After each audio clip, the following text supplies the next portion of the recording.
A spiral doesn't start with a thought. It starts with a feeling that's already moving. A tight chest, a churn in your stomach, and by the time you notice it, you're 3 stories down, building a case against yourself. Your brain was never designed to separate signal from noise at that speed. So here's the upgrade. 8 small interruptions that don't fix the spiral but stop it long enough for you to get your hands back on the wheel. First, name it out loud. Say the word spiral. Even alone, even quietly. This is what psychologists call affect labeling, and the mechanism is simple. The moment you put language around a feeling, you shift from being inside the experience to observing it. You're no longer the storm. You're the one watching the storm. That's not nothing. That's the first inch of distance you get back. Second, change your body before you try to change your mind. A spiral isn't only mental, it's physical. Shallow breath, tight shoulders, that restless need to do something. You cannot out-argue a nervous system, so don't try. Stand up, splash cold water on your face, walk to another room. Move first, think second, because the body has to downshift before the mind can follow. Third, ask yourself, is this true or is this just fast? Here's the mechanism worth understanding. Urgency isn't evidence. A thought can feel completely certain purely because it arrived at speed, not because it's accurate. Think of it like a headline. A headline grabs you, but it was never the full report. Give the thought 5 seconds before you believe it. Most spirals can't survive being slowed down. Fourth, set a 10-minute rule. This borrows from a real clinical technique called scheduled worry. Instead of fighting the spiral, you give it a container. 10 minutes, on the clock, full permission to spiral. And then the window closes.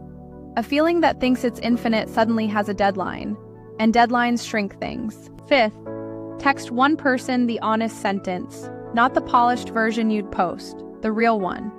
I'm stuck in my head and I need to say that out loud. Spirals are engineered to survive in isolation. They thrive in your skull and lose power the moment they touch another person. Daylight is the enemy of the loop. Sixth, do one small, finished thing. Make the bed. Wash the one dish in the sink. This works because your brain, mid-spiral, is starving for evidence that you still have control over something, anything.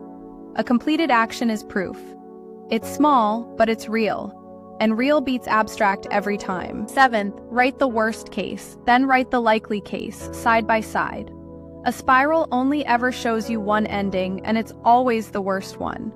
Put it next to the boring, probable outcome and let your brain compare them directly. This isn't forced positivity, it's just giving yourself the full picture instead of the edited trailer. And eighth, remember, this state is temporary. It's not information. A spiral will insist it's revealing some deep truth about your life, your relationships, your future. It isn't. It's a nervous system stuck mid-loop, and loops end. I feel hopeless is not the same sentence as my life is hopeless. And confusing the two is exactly how a spiral convinces you to stay in it. None of these 8 tools fix the spiral. That was never the job. Their job is to interrupt it, just long enough for you to remember something simple. You're not the thought. You're the one having it. That distance is the entire skill, and like any skill, it gets stronger the more you use it. If a spiral ever tips into something heavier, something that feels overwhelming, constant, or unsafe, these tools aren't the ceiling. Talk to a licensed professional or reach out to crisis support. That's not a failure of the method. That's the method working exactly as intended. Interrupt it,